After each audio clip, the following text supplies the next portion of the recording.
we are back on Baton Rouge land, yeah. Tell you what, when I'm 90, I hope I'm as spry as Joe Paul. That's good stuff, Senior Olympics. All right, let's talk about hurricane preparedness. You know, Andrew came through here in 1992, and we all kind of said, wow, that was rough. Time passed. Most of us said, hurricanes, that's something that happens to Florida. Then, of course, Katrina and Rita. And it's been a real wake-up call. So let's spend some time here with a couple of guests talking about hurricane preparedness. We are into hurricane season. Wayne Berggren, building inspector and former floodplain manager for the city of Mandeville, joins us. A gentleman in the blue right here. And Bruce Colby, who is a resident of Slidell, is going to tell his story as well. Gentlemen, thanks to both of you for being here. Thank you, man. Now, you're with a new company called Smart Vent. We'll talk about that in a moment. First of all, new building codes that are now in effect thanks to Katrina and to Rita. Give us a brief overview of that. Absolutely, Matt. What happened in December, the state of Louisiana decided to adopt the ICC building codes, the 2003 version. Okay. What that meant was, with that adoption, they told every city and parish that they had to start enforcing the building codes. So there's a mad scramble to get certified building inspectors, and they've given them about, a year to get on board with this, and they have a board coming up. Basically, what they've done was, with that, it included the flood ordinance. Mm-hmm. Now code officials have to review and approve the flood ordinance, different flood policies, right, and different flood programs in the building code. Obviously, this is a must. What does ICC stand for? International Code Congress. Okay. It's really the International Building Code. Okay. And there's also International Residential Code. We're going to have another segment following this one. We're going to talk to an expert from LSU about some real specifics of hurricane proofing, if you will, or at least hurricane resisting or strengthening your home. Tell me about Smart Vent. You brought some props here. One of the things that you've had to do is find ways to creatively deal with the flooding, right? Correct. And this is a product that meets the building code. This is a product that's ICC certified as well as FEMA accepted.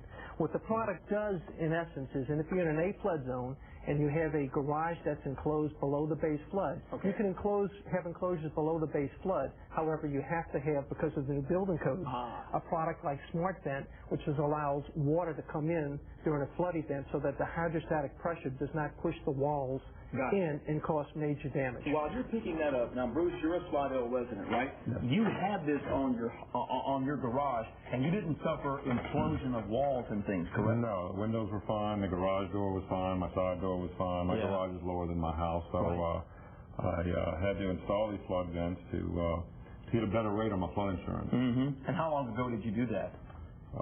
December of 2003. Got it. So now, was your home flooded or just the garage area? My home had 1 feet of water.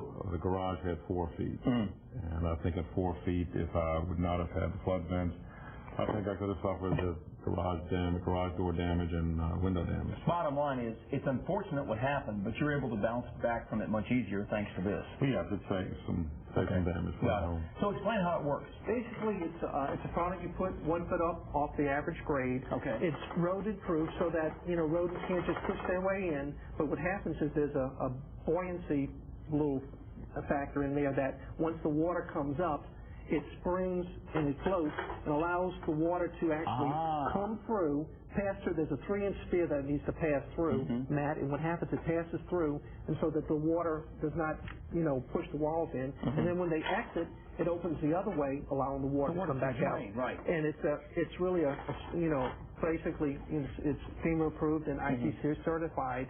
And it's what all the building inspectors are looking at because it's got this certification. I want to make sure I'm perfectly clear for my own sake and for the viewer's sake.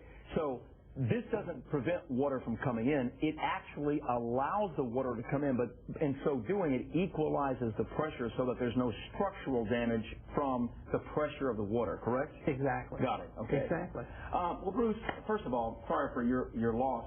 How have you bounced back? Pretty well? The only way you can. Yeah, strip the carpet out, knock the sheetrock out, and start over. Exactly. Committed to staying? Are you comfortable with where the city is and the state in terms of levee protection and things? Well, there's no levee protection in Slidell. In Slidell, true. That's a good point. Yeah. Yeah, but I'm comfortable with the progress of the city and the parish, and I'm just trying to get my house back together. Yeah. How far along are you? pretty much, I'm probably about 99%. Have you all stayed in parts of the house, gotten a trailer? How's that work? Yes, I have a attic room or a game room upstairs. So right. I put mattresses on the floor and stacked everything around and actually lived there for a while. Well, the kids must like it, huh? Let's go to bed, kids. No, let's play games, Dad. Yeah. Well, God bless, man. I know it's been tough for you guys. You know, a lot of us up here in Baton Rouge have empathized, but of course we all had to deal with the traffic from you people coming up here. I'm just kidding, Bruce. This is good stuff. Wayne, how can somebody find out more about Smart Vent? You got a website or a phone number or certainly, what? Matt. You go to smartvent.com. Makes sense. And it just gives you all the information you need. And smartvent.com. Piece of cake. Wayne, Bruce, thank you. Good luck in your bouncing back. And Wayne, thanks for being here. It's smartvent.com to find out more. Now, we'll take a time out. When we come back, we're going to talk to an expert from LSU about the hurricane house, practical ways that you can make your home safer in hurricane winds. We'll be back in just a moment.